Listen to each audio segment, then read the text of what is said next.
when COVID hit in 2020, definitely saw an increase in mostly hyperthyroidism and Graves' disease, as well as subacute thyroiditis, which initially presents as hyperthyroidism. Most people will test positive for Epstein-Barr. Some studies have correlated Epstein-Barr virus with both Graves' disease and Hashimoto's. Yeast overgrowth, bacterial overgrowth, which also can affect permeability of the gut, which is part of that triad of autoimmunity. There are others like herpes simplex and parvovirus.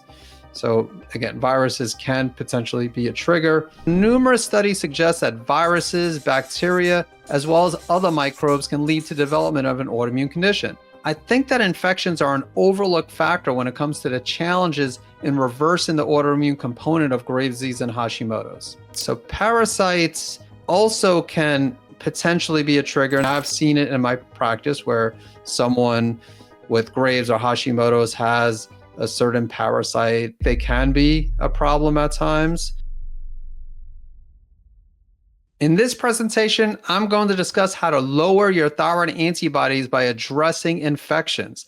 And like environmental toxins, I think that infections are an overlooked factor when it comes to the challenges in reversing the autoimmune component of Graves' disease and Hashimoto's. So numerous studies suggest that viruses, bacteria, as well as other microbes can lead to development of an autoimmune condition. But how do certain microbes trigger an autoimmune response? So I'm not going to get into great detail here with regards to this, but essentially what happens is that the immune system responds by producing what's called type 1 interferons, as well as pro-inflammatory cytokines, and these are directed at the microbe, and this in turn results in T cell and B cell activation, and this can ultimately result in an autoimmune response. However, there's also the concept of molecular mimicry, and what this essentially means is that some bacteria as well as viruses have amino acid sequences that are similar to those in humans. As a result, when a human is exposed to such a microbe, the immune system not only will attack the bacteria or virus, but since the microorganism has the same amino acid sequence as the human tissues, the immune system will also target the body tissues of the human, and this in turn causes inflammation and potentially can trigger an autoimmune response. So let's go ahead and talk about some of the different viruses and bacteria and other microbes, starting with Epstein-Barr virus. So most people will test positive for Epstein-Barr, but just because you test positive for this doesn't mean that it's an autoimmune trigger. That being said, some studies have correlated Epstein-Barr virus with both Graves' disease and Hashimoto's. So again, it can be a factor, but just because you test positive for Epstein-Barr doesn't mean that it is the factor. So how do you test for Epstein-Barr? So it is tested for through the blood.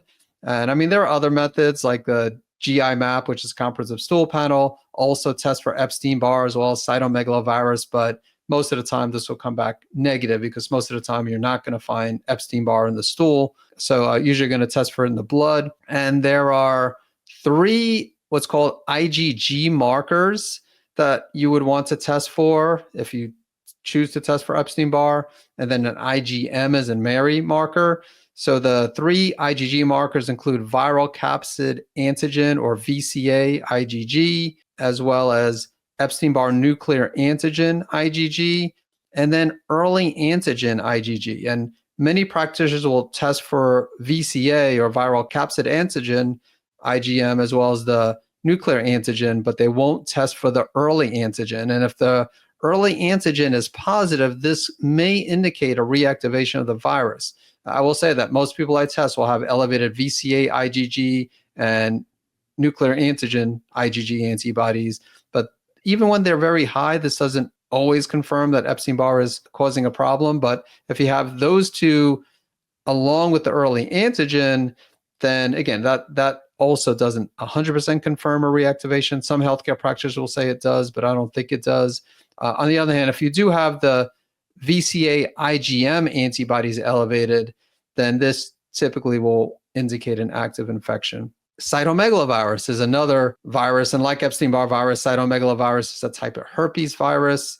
And one study showed that cytomegalovirus, along with some other microbes, may be involved in the pathogenesis of Hashimoto's and Graves' disease. COVID-19, so that's a newer virus. And when COVID hit in 2020, definitely saw an increase in mostly hyperthyroidism and Graves' disease, as well as subacute thyroiditis, which initially presents as hyperthyroidism. So COVID also could be a factor. And again, not going to talk about all the different viruses, but there are others like herpes simplex and parvovirus. So again, viruses can potentially be a trigger. Let's talk about some bacteria. So we got Yersinia enterocolitica, which is a bacteria that can lead to numerous health problems, including enterocolitis, acute diarrhea, pseudoappendicitis. And there is evidence in the research that Yersinia enterocolitica might play a role in the development of Graves' disease and possibly even Hashimoto's. Helicobacter pylori, or H. pylori, is a bacteria located in the stomach, and a number of different studies link H. pylori with both Graves' disease and Hashimoto's.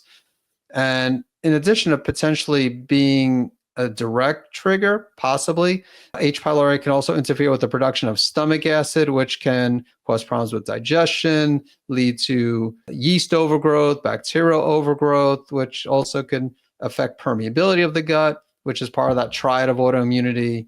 And I mean, there's definitely controversy over H. pylori. Some practitioners will say you don't want to treat for H. pylori unless if the person is having overt symptoms such as heartburn or acid reflux. But I have had patients, even without those symptoms, go into remission when addressing H. pylori. So if I have a patient with Graves or Hashimoto's, and if H. pylori is clearly positive, even in the absence of symptoms, I will recommend typically an herbal protocol. I mean, the person sometimes will choose to take antibiotics. I usually would not.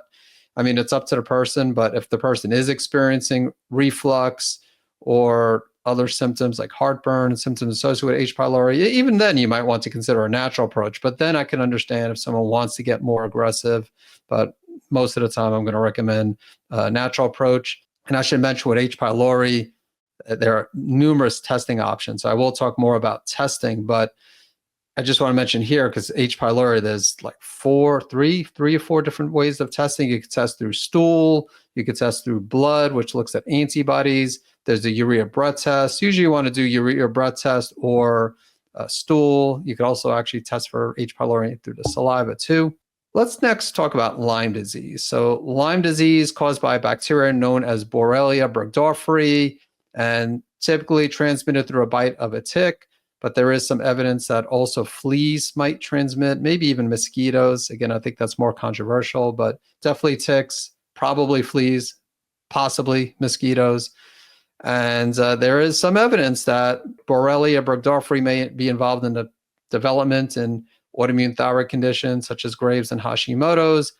And I was diagnosed with chronic Lyme disease in 2018. That was 10 years after my Graves' disease diagnosis. So it didn't play a role in my Graves' disease diagnosis, but in some people it could be a factor. Also was diagnosed with Bartonella, which is another tick-borne infection that in some cases can be a factor, a potential trigger. So let's talk about parasites. So parasites also can potentially be a trigger. Now, to be honest, there's not a lot of evidence in the research showing that parasites can trigger autoimmunity. I mean, I've seen it in my practice where someone with Graves or Hashimoto's has a certain parasite. A common one is Blastocystis hominis. And like H. pylori, some will say you don't want to treat every case of Blastocystis hominis. And then there are some practitioners who recommend treating it regardless, even if the person's not experiencing any symptoms. So parasites, again, I think they can be a problem at times. And I can't say I treat everybody for parasites. There are some practitioners who won't even do testing, but they'll just assume everybody has parasites and they'll treat everybody for parasites, even without testing. And I've had some of these people on my podcast, some of these practitioners who take this approach. And then I've also had other practitioners who won't treat every case of parasites. Even when it's detected on a test, they might not treat the person. They might just look at the symptoms. And if the person's not having any gastrointestinal symptoms, they might choose not to treat the parasite. So again, still a good amount of controversy when it comes to parasites. And then there's Candida or other types of yeast. I mean, when we think about yeast, we usually talk about Candida, but it's not the only yeast out there. And yeast, even though yeast can be pathogenic. Like it's not like you can't have a fungal infection, but most of the time it's more of an overgrowth that's opportunistic. You want to have, like, it's normal to have yeast in the gut microbiome. It's just when it gets too out of hand. Like, again, if you have low stomach acid, or if you're eating a lot of refined sugars, for example, that could also be a factor when it comes to yeast overgrowth. And then SIBO. So SIBO is small intestinal bacterial overgrowth. And with most of the bacteria, most bacteria should be in the large intestine, but with SIBO, the bacteria builds up in the small intestine for different reasons. And again, it's not really infection, it's just too much bacteria in the wrong place. But I wanted to bring it up here along with Candida, with yeast overgrowth, because if I didn't, some people would question, hey, why didn't you bring up Candida? Why didn't you bring up SIBO? And again, they're not infections, but they definitely can affect the gut and also play a role in autoimmunity. Maybe not necessarily direct autoimmunity, although there is some evidence that Candida might, but at the very least, both yeast overgrowth and bacterial overgrowth in the small intestine can affect permeability of the gut, which is, again, part of that triad of autoimmunity. There's also something called SIFO, small intestinal fungal overgrowth, where you could have too much fungi in the small intestine. If you are looking to do everything you can to save your thyroid, in addition to watching my videos on YouTube, you also might want to subscribe to my free online newsletter, which is called Healthy Gut, Healthy Thyroid. Not only will you get the latest news on how to heal your gut and restore your thyroid health, but during each edition, I'll demonstrate a different blood or functional medicine test marker that relates to healing your gut and or your thyroid. There will also be an Ask Dr. Eric section where not only can you see questions that other people have asked related to gut and thyroid health, but you can also submit a question for me to answer in a future edition. To subscribe to the Healthy Gut, Healthy Thyroid newsletter, please visit savemythyroid.com/newsletter. So limitations of testing of infections is what I wanted to talk about next, just because it's not perfect. So, for example, parasites, the reason why some practitioners will test or not test their patients for parasites is because the tests aren't perfect. You might do a comprehensive stool test and it might look negative for parasites, but that doesn't 100% rule out parasites. So a little bit of a catch-22 that sometimes you have to use your judgments. I mean, I like to do testing because if someone has parasites or SIBO or H. pylori, I like to see it on a test. I don't want to just blindly treat it, but you need to keep in mind, sometimes you might have false negatives and then it's a judgment call. If you really strongly suspect someone might have a parasites or another type of gut infection, there is a time and place for treating, even if it comes back negative on a test.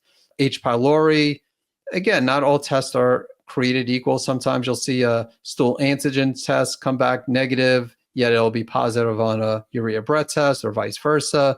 And then the GI map, as well as now a few other tests, they do PCR testing and specifically quantitative PCR testing. And so they might detect H. pylori where other tests aren't detecting it. And just because it's detectable doesn't mean you need to treat it. Like if it's detectable but not out of the range, then that's debatable. Again, depends on the person. If it's detectable, the person's having overt digestive symptoms, especially heartburn, reflux, then maybe you would want to treat it. But if they're not having any gut symptoms, and if it's detectable but not elevated on, again, an example would be the GI map, then you might not want to treat H. pylori. Lyme disease, false negatives, very common with Lyme, especially just going to a conventional lab. So that's why there are specialty labs. And when I dealt with Lyme, I wanted to get tested initially at a regular lab, but the doctor I went to didn't think I had Lyme. So I ended up going to a Lyme specialist. And I got the test through a company called Medical Diagnostic Laboratories. And that ended up detecting Lyme disease as well as Bartonella. There are other companies such as IGenix is probably the most well-known when it comes to testing for Lyme and co-infections. And there's, I think, Galaxy Diagnostics. There's a few different labs. Again, I use Medical Diagnostic Laboratories. And even that, I mean, even these specialty labs aren't perfect. So sometimes you might suspect someone has Lyme or Bartonella, and it might come back negative. And again, speaking of Bartonella, a lot of practitioners will test for Lyme, but will stop there and they won't look at other tick-borne infections like Bartonella or Babesia, for example. So let's talk about some of the potential treatments. Now, of course, there's a time and place for antibiotics and antiviral agents, the conventional treatments, but I want to focus on the natural remedies. And again, I'm not going to spend a great amount of time on the different herbs that can help. So I'm just going to go through these quickly. So berberine is one that could be very effective, or you could take it as far as golden seal. The most abundant alkaloid of golden seal is actually berberine, but these days you see a lot more berberine supplements than golden seal supplements. But again, that's just, you could treat with golden seal, you could treat with berberine. I mean, berberine, and again, I recommend working with a practitioner, not self-treating, of course, even though I know a lot of people will self-treat, but still, I'm going to be biased because I'm a practitioner. And I mean, if you self-treat, just keep in mind, you could have die-off symptoms. Again, you might feel worse before you feel better. You might want to start slow as a result.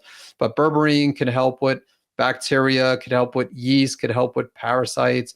Oregano oil is very potent and actually could affect some of the good microbes. So again, you don't want to take it for a really long time if you take oregano oil, which again, another reason to work with someone. But oregano oil can help with bacteria, could help with yeast, can help with parasites as well. And then we have garlic. So garlic, I mean, of course, you could eat garlic, but you could also take it in supplement form.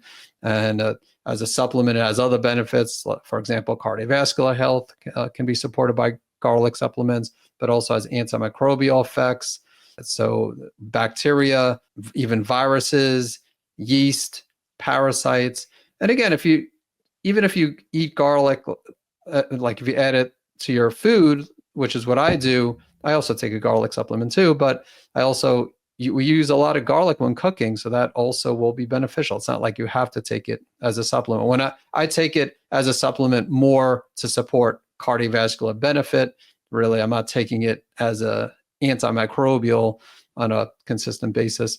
Mastic gum, not as well known and more, I won't say specific for H. pylori, but when practitioners use it, it's usually for H. pylori in combination with other agents. Caprylic acid, that could help with, I believe, not just yeast, but bacteria and parasites as well, but it's more well known for yeast. And then speak of parasites, typically parasites, I mean, again, some of these other ones I mentioned can help, but there's also wormwood, black walnut, and clove oil, typically out of 3 herbs that are commonly used for parasites. And then olive leaf can help with yeast, but also viruses, as can quercetin. Quercetin, a lot of people take for allergies or if they have a histamine intolerance, but could also help with, again, it has antiviral properties. Monolaurin for yeast and for viruses. And then there's others like colloidal silver, which when I was dealing with Lyme disease, I took, as well as Bartonella, I took some herbs. I took some homeopathy too, which I'm not going to get into homeopathy here, but homeopathic formulas could also be helpful. But I also took some colloidal silver. And now you hear a lot about methylene blue, which I eventually will have a guest expert to focus on that. I'm not the person to focus on that. I can't say I use a lot of methylene blue in my practice, so definitely would like to have someone who focuses on methylene blue. And I should also mention that even like taking probiotics, prebiotics can also help, because you need to think of it in the gut microbiome, especially. I mean, all these, like a lot of these microbes are in the gut microbiome, not all of them, like viruses, and some viruses are outside of gut microbiome. But when talk about the gut, like H. pylori and parasites and even Candida overgrowth in the gut, taking probiotics, lactobacillus and bifidobacteria-based probiotics, Saccharomyces boulardii, spore-based probiotics can also make a difference. And in some cases, maybe just taking probiotics can help. But I found that many times just taking probiotics won't help with infections, but just something to keep in mind. And then I mentioned the antibiotics, antiviral drugs, time and place for these, which again is why it's a good idea to work with the practitioner to get recommendations. I mean, again, if someone works with me, typically I'll recommend, whenever I can, I'll recommend more natural approach. But there is a time and place for antibiotics. For example, if someone has SIBO, small intestinal bacterial overgrowth, and if they go through an herbal antimicrobial protocol. And if it's not really helping, then they might have to take an antibiotic such as rifaximin or Xifaxan, which pretty much is the same thing, but that's specific for SIBO. If someone has H. pylori and for whatever reason they're not responding to the natural protocol, again, I really hate when people with H. pylori take antibiotics because they're taking multiple antibiotics, but I can't say that there's not a time and place for antibiotics. Sometimes antibiotics are necessary. And then getting back to the testing. So should you test for infections? And I don't test everybody for infections. It really depends on the person. There are practitioners who will recommend a comprehensive stool panel on every single one of their patients and look for things like H. pylori and parasites and opportunistic bacteria. Again, I think there's value in this, and I don't recommend it to everybody, but I could understand why some would. But if someone's having certain digestive symptoms that's not improved by changing one's diet, then they might want to look into a comprehensive stool panel or maybe a SIBO breath test, a small intestinal bacterial overgrowth breath test, especially if they experience a lot of gas and bloating when eating certain types of foods. Organic acids test is not specific for infections, but very good for fungi, including yeast. For yeast overgrowth, I really like the organic acids test. Also looks at Clostridia, which is a type of bacteria. And there's also blood testing for viruses, again, tick-borne infections. When I dealt with chronic Lyme and went to medical diagnostic laboratories, that was a blood test. So I think the testing for infection should depend on the person. Like I said, there's an argument that everybody should have a comprehensive stool panel or even an organic acids test. Again, some practitioners will recommend for every single one of their patients to get these tests. I don't do that. Again, if the patient wants to do these tests, even if I don't think it's necessary, then that's fine. They could do them. And of course, if I think that there's a good chance that it'll show something, I'll recommend it. But that's the thing about testing. You don't know until you do the testing. So that's why there's really no right or wrong. It's really up to the person if they want to do comprehensive or conservative testing. But again, I can't say I'm always conservative. I tend to be more on the conservative side, but sometimes I recommend more comprehensive testing depending on the situation. And ultimately, it is up to the person. So that's pretty much all I want to discuss. And before wrapping up this video, I want to ask, what was your biggest takeaway of this video on infections?